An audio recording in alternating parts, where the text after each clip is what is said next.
email, you would go to reports, library reports, and then current checkouts / fines. And then here you would set your parameters.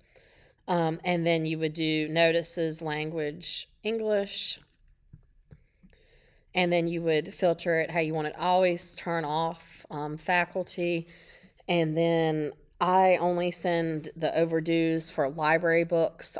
If your due dates in Follett for your iPads are not correct, then they would be getting notices for that as well. So you definitely would want to turn off resources if you didn't change your resource due date at the beginning of the year.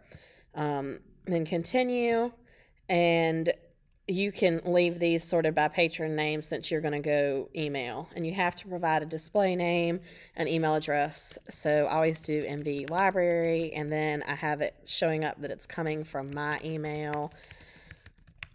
And then you can select student email, parent email, and it looks like in email 3 and 4, we have parent 2 email and then parent 3 email. I've seen that on a couple of students, so you would check whatever you wanted.